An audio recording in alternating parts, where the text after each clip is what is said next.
Team trophies and outstanding athlete awards waiting to be claimed on the final day of the Mountain West Indoor Track and Field Championships. From the Jackson's track in Nampa, Idaho, I'm Troy Oppie. In the team race, the New Mexico men began the day with a 7-point advantage on Air Force, and the San Diego State women an 8-point lead to start the day, mostly provided by 23 points Aztec ladies earned in the pentathlon on Thursday. We start with the pole vaults, cleverly nicknamed the Air Force Invitational by a fan. Senior Cale Simmons typically leads the way for the Falcons, but had a tough afternoon. He scratched in his second height after coming in, finishing third. Teammate Joey Ewell sets a new personal record, clearing 17 feet 9 3/4 inches, and he beats his dominant teammate for the first time. Really, it hasn't been to beat Cale. It's just been to both of us better our own PRs and make sure we can get to nationals. I'm really happy for Joey. He did what he needed to do, jumped that qualifying mark for nationals. So, I mean, not the best day for me, but I'm glad my teammate could take it from me. Air Force added 27 points in the pole vault as 5 total Falcons scored in the event.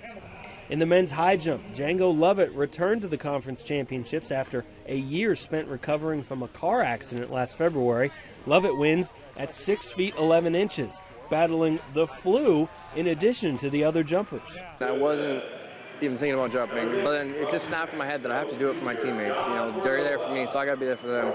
So I went and I did what I had to do to get those points for them. How are you feeling? I almost threw up numerous times during the competition, but I pulled through it. In the middle of the Jackson's track, Trevor Brown improved on his season best time in the 60 hurdle set yesterday. He goes 7.77 seconds in the final. That's a new all-time Mountain West Conference record and hopefully his ticket to nationals. I felt I was fast. I was hoping it was going to be a PR, and I was excited when it was.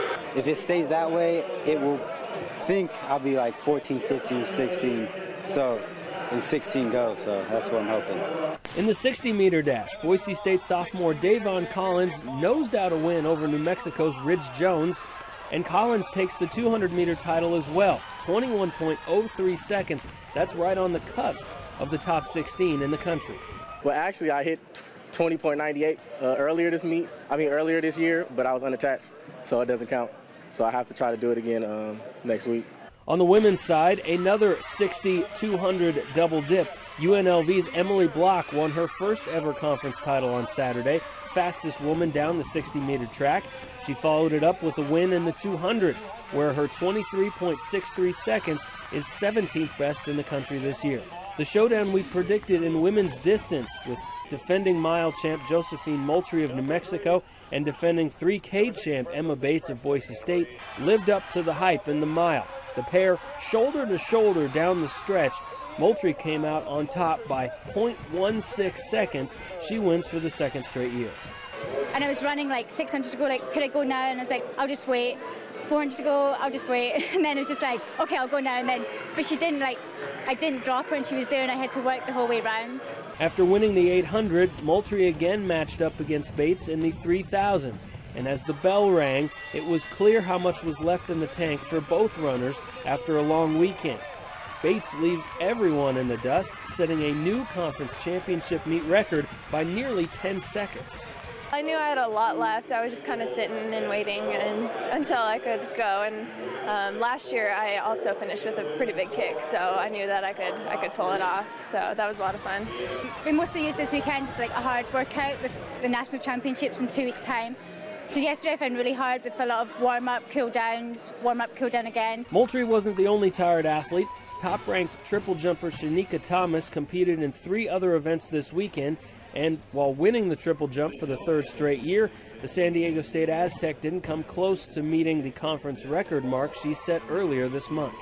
It's been a busy day. I just ran the 400, so I was really looking forward to just winning, not really doing extraordinary, but just to get the points for my team. What she did do was help San Diego State to an overwhelming team victory, the first ever indoor Mountain West championship.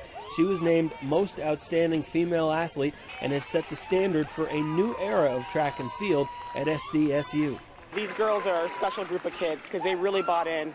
and we knew we were stacked in all the field events.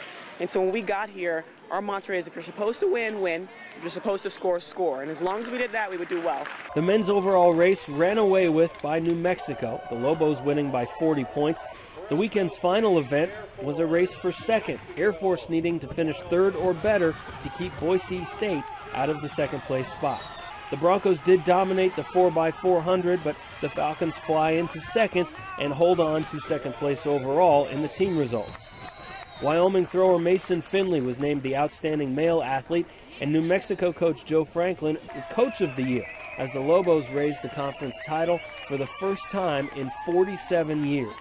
I turned 45 March 1 and I'm bald, so it's been a long time.